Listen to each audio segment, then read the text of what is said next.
எப்படி நம்மளோட லைஃப்பை மாத்துறது? எல்லார் வாழ்க்கையிலயும் எல்லாருக்கும் எல்லாமும் கிடைச்சிறதில்ல. உங்க லைஃப்பை நீங்க சேஞ்ச் பண்ணணும்னா, நீங்க ஃபர்ஸ்ட்டு சேஞ்ச் ஆகணும். நீங்க சேஞ்ச் ஆகணும்னா, அதுக்கு நீங்க ஃபர்ஸ்ட்டு ஆக்ஷன் எடுக்கணும். இப்படி மொட்டையா ஆக்ஷன் எடுக்கணும்னு சொல்ற எப்படி?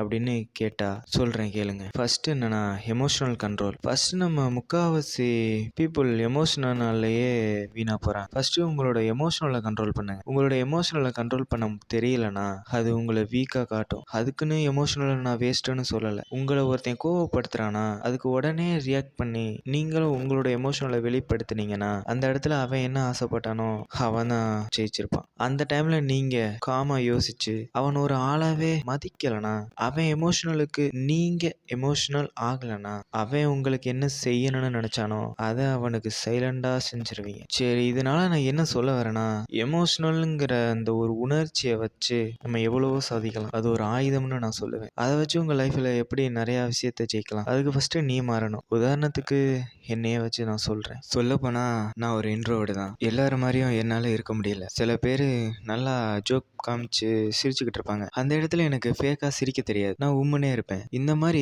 போரிங்கான கேரக்டரா இருந்தேன். ஸோ எமோஷனலை வந்து எனக்கு எப்படி காட்டுறதுன்னு எனக்கு தெரியாது. யாராவது சின்ன விஷயத்துக்கு திட்டினா கூட நான் அப்படியே கண் கலங்கிடுவேன். அது ஆட்டோமேட்டிக்காக எனக்கு கண் கலங்கிரும். அந்த அளவுக்கு நான் எமோஷனலா வீக்கா இருந்தேன். ஸோ அப்படியே இருந்தா நம்மளை யூஸ் பண்ணிப்பாங்க எல்லாரும். நாம கடைசி வரைக்கும் ஏமாலியா தான் இருக்கணும் அப்படிங்கிறத நல்லாவே தெரிஞ்சுக்கிட்டேன். அங்க இருந்து தான் நான் ஸ்டார்ட் பண்ணேன். நம்ம லைஃப்பை இங்கே எப்படியாவது மாத்தி ஆகணும் அப்படின்னு. ஃபர்ஸ்ட் எதை மாத்துறது? நான் இப்போ ரொம்ப ஒல்லியா இருந்தனால ஃபர்ஸ்ட் பாடியை மாத்தலான்னு ஒர்க் அவுட் பண்ண ஆரம்பிச்சேன். ஸோ ஒர்க் அவுட்டோட பவர் என்னன்னு தெரியல.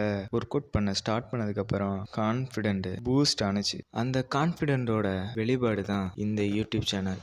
இந்த சேனல் உள்ள ஒவ்வொரு வீடியோவும் தான். ஸோ நான் என்ன சொல்ல வரேன்னா, இந்த எமோஷனல் தான் இந்த சேனல் வழியாக தான் என்னோட எமோஷனலை காமிச்சுக்கிட்டு இருக்கேன். ஸோ உங்களோட எமோஷனலை மற்றவங்க மேலே காட்டாமல் உங்களுக்குள்ளே காட்டுங்க. உங்களுக்குள்ளே காட்டி உங்களை ஸ்ட்ராங் பண்ணுங்க. உங்களை ஸ்ட்ராங் பண்ணீங்கன்னா மற்றவங்க உங்களுக்கு வீக்காக தெரிவாங்க. அதுக்குன்னு நான் வீக்காக இருக்கணும்னு நான் சொல்ல வரல. உங்களுக்கு நீங்கள் ஸ்ட்ராங் ஆனால் மட்டும் போதும் அப்படின்னு சொல்கிறேன். எதுக்காக இவ்வளோ எல்லாம்? இந்த ஒரே ஒரு வார்த்தைக்காக தான். ரெஸ்பெக்ட். இந்த ரெஸ்பெக்டோட பவர் என்னென்னு நெக்ஸ்ட் வீடியோவில் சொல்கிறேன். இந்த வீடியோவில் எமோஷனலை கண்ட்ரோல் பண்ணுறதை பற்றி நான் சொல்லலை. எமோஷனலை பற்றி தான் சொல்லியிருக்கேன். எமோஷனலை கண்ட்ரோல் பண்ணணும்னா அதுக்கான வீடியோ வேணும்னா கமெண்ட்ல சொல்லுங்கள். ட்ரை பண்ணுறேன். டாடா.